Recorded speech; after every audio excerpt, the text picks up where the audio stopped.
The Cold War dictionary is making a comeback. We're hearing about iron curtains, nuclear deterrence, non-alignment. What about mediation? Even during the Cold War, we had peace brokers, countries that would reach out to both sides. This time too, there are mediators, 4 of them. President Emmanuel Macron of France, Prime Minister Naftali Bennett of Israel, Prime Minister Narendra Modi of India, and President Recep Tayyip Erdogan of Turkey. Each of them has a distinct relationship with Russia and the West.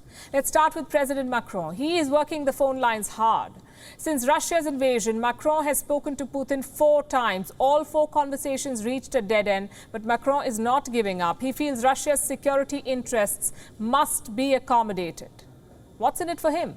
For starters, Macron is up for re-election this year, and nothing sells more than ending a war. Secondly, France has generally been wary of blindly following the US. We saw that during the Iraq war. And we are seeing it now. Macron prefers a European response to Russia. After all, the war is in Europe, not in America. Also, France was hit by AUKUS last year, remember, and it knows better about American alliances. The second mediator is Naftali Bennett. Now, this was a bit of a surprise. Bennett has dialed Putin thrice since the invasion. He also made a surprise visit to Moscow on Saturday. After the trip, he briefed Zelensky on the progress. So Bennett is keeping both lines open. Again, the question, why? Why is Israel mediating a European crisis? Reports say because Zelensky requested it. Israel and Russia do have military cooperation on Syria, on the Iran nuclear deal. So Bennett does have a working relationship with Putin.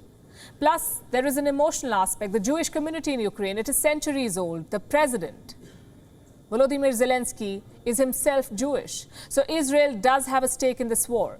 The third mediator is Indian Prime Minister Narendra Modi. He has spoken with President Putin 3 times. Initially, the emphasis was on evacuation. More than 20,000 Indians were stuck in Ukraine. Their safe passage was top priority. Now the emphasis is changing. On Monday, Prime Minister Modi had a constructive suggestion, a direct conversation between Putin and Zelensky. And this signals an evolution of India's position from abstention to active engagement. And India has the clout to do this. It shares a strategic relationship with both Russia and the West. Once the evacuation is done, New Delhi can step up diplomatic efforts. The fourth mediator is President Erdogan of Turkey. Again, he has clout on both sides.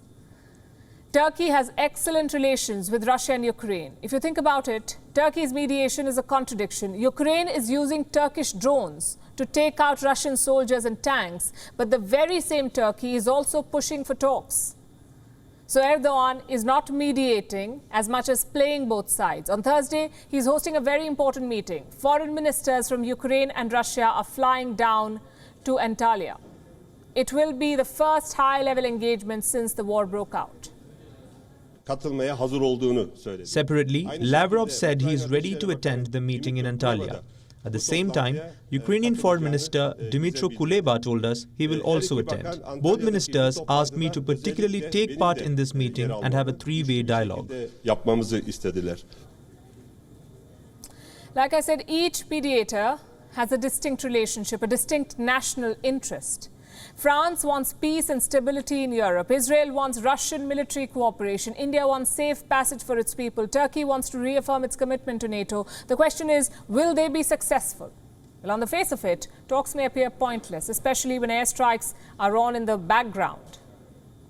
But open lines of communication are very important. I can give you 3 reasons why. Number 1, it offers an exit route for Russia. Right now, there is immense pressure on Putin, economic sanctions, diplomatic isolation, military setbacks. If, in Putin's own words, cornering someone is never a good idea.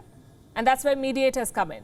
Reason number 2, it avoids miscalculations and military errors. Take the nuclear plants, for instance. When Macron spoke to Putin, he raised the risk of a nuclear accident. To discuss issues like these, you need open lines of communication. And reason number 3, it helps humanitarian operations, whether it's evacuations, aid missions, ceasefires. Simply put, without mediation, this war will linger. Having said that, mediation alone cannot help very much. Ultimately, it's up to Ukraine and Russia to end this fighting. Getting them on the same table. That's all that the mediators can do. WION is now available in your country. Download the app now and get all the news on the move.